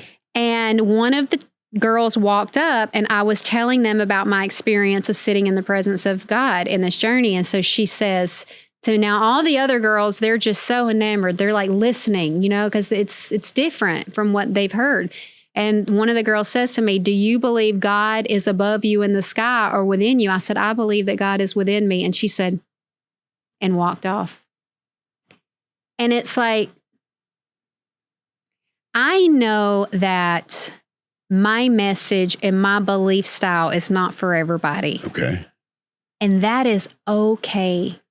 Because I'm not here to judge your vessel and your vehicle that leads you to God. Yeah. And your judgment of the vehicle that I have chosen that gets me to God doesn't bother me. Because when I found me, when I found my worth, when I found my purpose, when I found my laughter again, none of that mattered anymore. So you'd found that by the time I met you. Yes. Yeah. How long had you been walking in that space? So actually, when I met you was before I had the journey where I sat in the presence of God. I had been doing the healing work at that point for a year, maybe a year. And now I was pregnant at that point, and I was almost close to I think I was pretty close to my due date. So I hadn't done any of obviously the psilocybin journeys during that time, but I did meditate and I did other things. So after I had Carly, she was born on Halloween at 3:00 in the morning. I had a home birth with her. Oh. So I went in May. So she was born October 31st. So May after that, I went to the beach at my condo in Florida. And that's when I did the spiritual journey where I sat in the presence of I am. When I met you, as we land the plane, because we have been flying, when I met you, there was something about you. When you walked in, you sat down with Andre Norman and on his podcast. And I was just, I was doing the podcast, of course. And yeah, you were different. Something about you was just different. You weren't just this white lady with a country accent with a baby in your belly. Something about you stood out. And there was a chemistry there that I felt with you. I couldn't put words to it. I didn't understand what it was. And we were downstairs talking. How did we get downstairs talking? We ended up talking downstairs. Were you doing your podcast at that time? I was doing a show. It wasn't this podcast, though. I think we were discussing that maybe at the time. We discussed a lot of things. We did so much. Well, I know we talked about the spiritual journeys because I actually gave you my best friend's information you did. And connected y'all. So I honestly don't even remember. And now it's funny because here we are full circle 4 years later, and you have your own podcast, and I actually have my own podcast. Yes, you do. Yes, you do. Fenced In with Jennifer Rogers, and it is brand new, getting it off the ground. So it's funny how you meet someone, and there's this like impact and this alignment, and then 4 years later, it's wild because I felt it, and I said the same thing to you. I said, hey, this is something. What is this? Yeah. What did you say? Do you remember? I don't even remember what you said. You said something. But you was like, something you was like, what did you say? Well, something you said. And I was like, well, okay, well, so she get it, I get it. I don't know what this is. I had no idea what it was. Yeah. I think that people that have gone through a lot of stuff, and we have gone through a lot of stuff, you don't have the edge of judgmentality that a lot of people have. You can look beyond, you can see past, you can consider other perspectives. You know that there's another side, there's another story. It's another way to look at it. Yeah. Everybody hasn't been, perfect all their lives. Yeah. Some people have messed up, some people are still messing up. But you offer us a level of grace that I personally have only seen from people who have been graced. And they extend the same thing. Would you say that's accurate? Yeah. And I think for me, sometimes I wasn't even extended that grace. I just have a life motto. And that is that I leave every person better than the way that I found them. No matter if they do me dirty. My number one goal in life is that when you think of Jennifer Rogers, and not everybody will feel that way, because there are some people who for the rest of their lives will be certain or dead set to make me a villain in their story. And that's okay. Because if I don't come on, because of everything that I've been through, if I don't come on a podcast and I'm not crying and I'm not devastated and I'm not depressed and I'm not broke and I'm not homeless and I'm not that, they'll never accept me for who I am because I outdid their expectation of who I would become based on the part of my life that they walked in on. Based on the part of your life that they walked in on. Yes. And we got people walking in and out of our lives all the time on the part that they walk in and out on. Wow. And because I'm not sitting on here toothless, homeless, your teeth are there. Broke down, tired. You will never accept the greatness that God called me to be. Yeah. And it's not for you to accept because I'm not everybody's assignment. You embrace it very well. And there is an entitlement that it feels like you have to it. And I love it. And I love you. Yes, thank you. Thank you for being on the show today. I am the better for it. I want you to speak to the men, the Black men, who are in the process of becoming the best version of themselves. You know, life happens to all of us. But just give them whatever you want, looking at camera, and just give them whatever you got for them. I know that no matter what you have experienced in your life, especially as a Black man, you're expected to show up every day. You can't get tired. You can't show emotion. You're just expected to run like a well-oiled machine in every aspect of your life. But just like every machine, if you don't give that machine maintenance, it will break down. And so I ask you this question: what are you putting into the machine that is you to make sure that every day that you walk out the door as a Black man in America, that fills your cup with something that is not draining it? Because the reality is you're walking around and your cup might be cracked. And so everything that pours in it is leaking out of your cracks, but you continue to pour and you pour and you pour and you pour into everyone's cup around you, yet you never refill your cup because you were told that your cup didn't matter, because as a man, you're just expected to do. And if you don't have someone in your life that can help you unpack the traumas that your nervous system carries every single day, eventually that machine that isn't getting maintenance will break down. And it shows up in sickness, and it shows up in rage, and it shows up in depression, and it shows up in loneliness, and it shows up in unworthiness. And I am raising a Black son. And so I am very mindful and I am very cognizant of what is poured into his cup. Not just from me, but from everyone around him. And so I just encourage you to learn to sit with yourself and get with a group of men or women, if that's what it takes, because sometimes it's a mother wound that you have and a man cannot feel that. He cannot fix that. Healing should be your number one priority, because if you don't heal, you will continue to bleed on everything around you. You are strong, you are valuable, and you are important.